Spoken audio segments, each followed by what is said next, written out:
Well, let's start there. World leaders were in Paris over the weekend to commemorate the 100th anniversary of the end of World War I.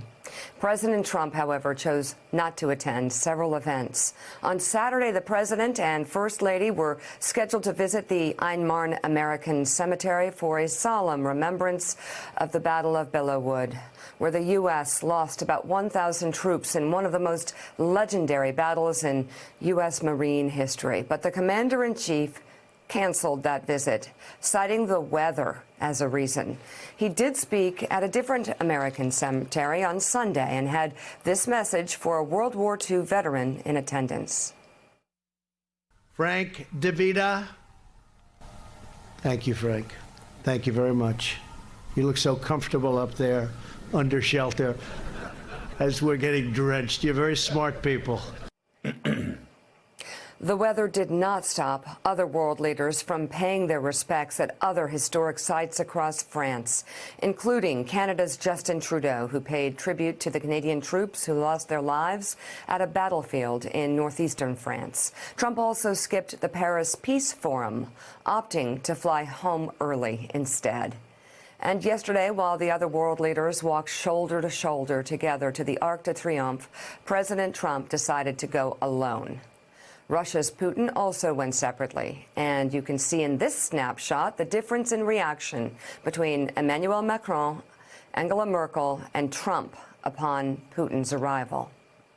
In his remarks, President Macron warned against nationalism, a label President Trump has recently embraced. As the very opposite of the selfishness of a nation which only looks after its own interests, because patriotism is the exact opposite of nationalism. Nationalism is a betrayal of patriotism by saying, our interests first, who cares about the others? We erase what a nation holds dearest, what gives it life, what makes it great, and what is essential, its moral values.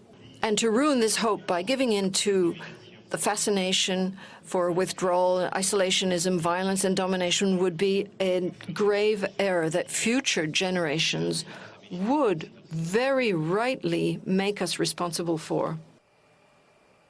David Ignatius, Donald Trump is looking more and more alone on the world stage. And I'm wondering what your reaction was to all of the misadventures this past weekend in France, and whether the world leaders did look at Tuesday's results and realize that this is a man they only have to endure, most likely, for the next few years. Joe, I thought, as you did, that the weekend marked a real break between Trump, who sulked through his news conference with Macron on Saturday, who absented himself from a very important commemoration at the cemetery where the fallen from Belleau Wood, one of the great battles in Marine history, took place, who wouldn't march with the others on Sunday up the Champs-Élysées. It was a statement from Trump. I'm here, but I'm not really with you. And it was reciprocated by the Europeans. I thought that the speech that Emmanuel Macron gave yesterday found real voice, finally. Macron's somebody who's tried to, buddy up with Trump, pat him on the back, be his pal. Not this weekend. Macron spoke clearly and firmly about the values that, as he says, sustain Europe, sustain our traditional alliances. So we did have a sense of a new kind of break point.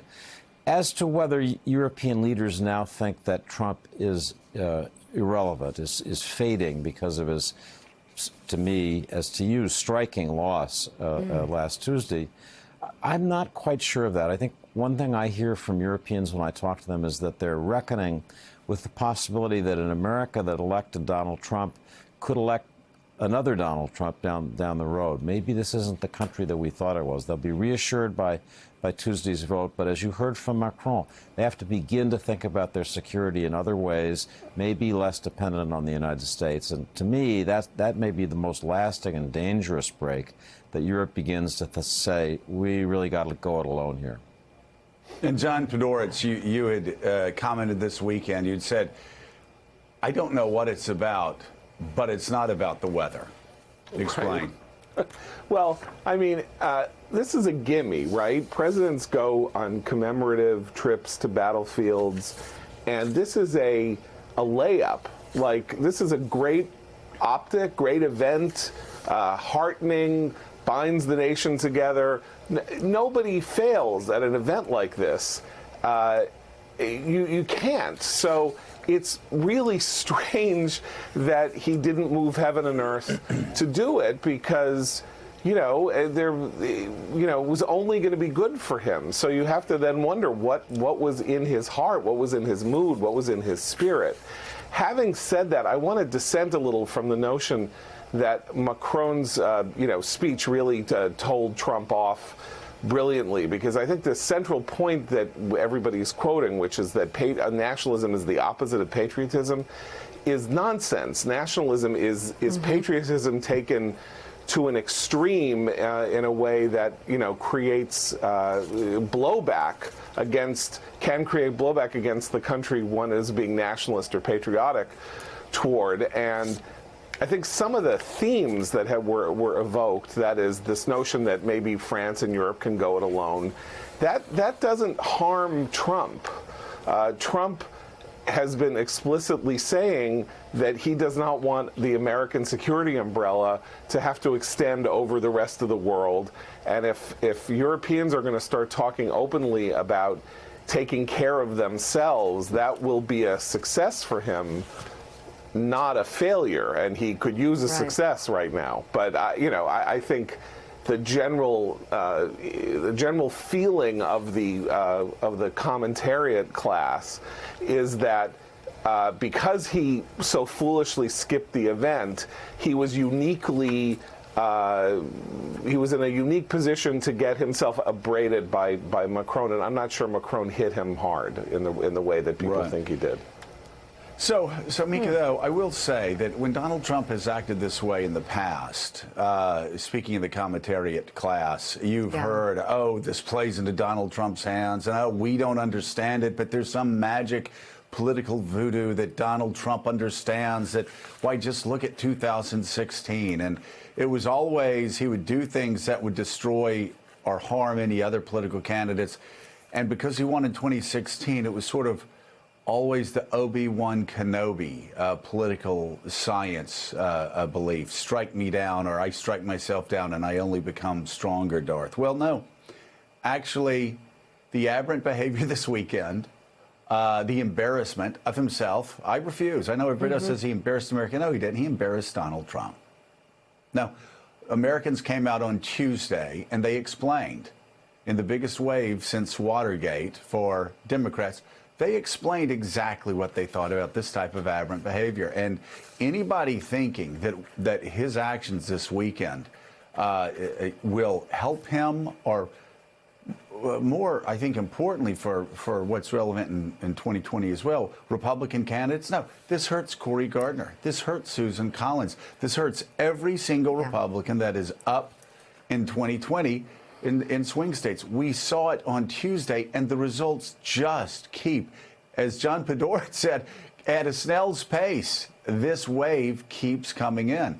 What happened this weekend is terrible for Donald Trump politically, is terrible for Republicans politically, and we have all the evidence that we need of that. This does not work. Well, people who know his personality well would believe that one of the reasons he didn't show up or wasn't actually present even when he was there is that he's pacing around, freaking out about the reality of the Republican loss and what it means to him personally and what can transpire in the weeks and months to come because of that Republican loss, and he can't focus and he needs to be on the phone. Having said that, you mentioned countries waiting out Trump.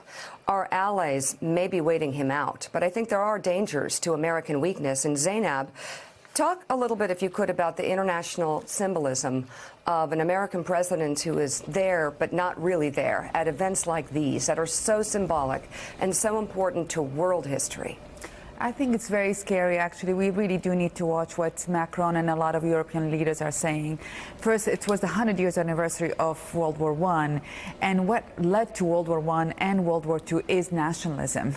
Basically, Exactly. it is divisions and fighting. European allies have seen the wars, have seen actually the consequences of what nationalism could destroy their own countries. And so when Macron says about collaboration and fighting together for the common good, when he talks about creating a European army as a result of some of the President Trump's statements about not wanting to support NATO, etc., we have to watch for these things. And I feel like this is the beginning of the European separation from Totally America. agree. And this is really scary. These are our allies. These are our friends. They fought with us. They are our supporters. And when we lose them, we lose a lot of America with it, actually, a lot of our own national interests.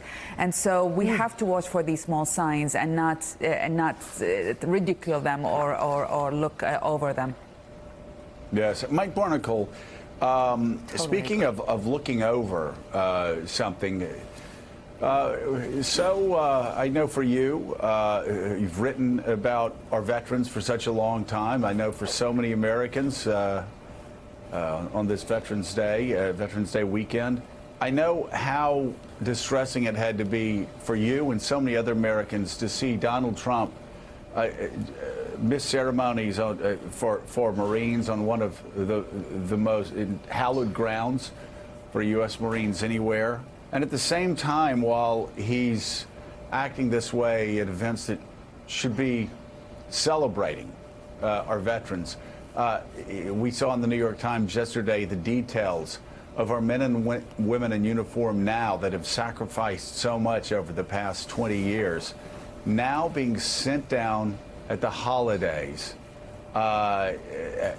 in almost warlike conditions, being sent down to the border where they're just standing there as political props for an invasion that is not coming. It is just absolutely staggering, Mike. Yeah, Joe, that is a scam using the United States military along the border. They will be there most likely on Thanksgiving Day, apart from their families, back at their individual bases, no matter whether they came from on the East Coast. But I appreciate the high level of intellect in this discussion thus far, but it ought not to be a surprise what happened this weekend. Donald Trump is a man of no history. He has no comprehension of what World War I meant to Europe and the world. He has no comprehension of the loss entailed and the dangers that World War I put back on the center stage. He has no comprehension of what happened in World War II. He stood in a city on a boulevard, the Champs-Élysées, where Nazi troops marched down 75, 80 years ago. He has no sense of that. His thing over the weekend, his behavior over the weekend, I would submit is because of one thing. He was not the only person on the stage.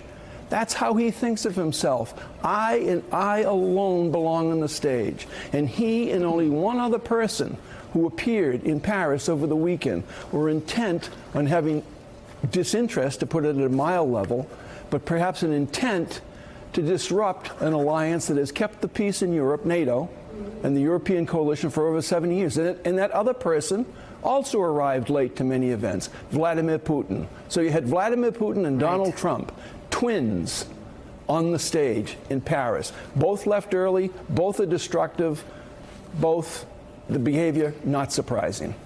And the question is this the brand that he really wants to build? It might be. We'll get to Donnie on that. But thanks for checking out MSNBC on YouTube, and make sure you subscribe to stay up to date on the day's biggest stories. And you can click on any of the videos around us to watch more from Morning Joe and MSNBC. Thanks so much for watching.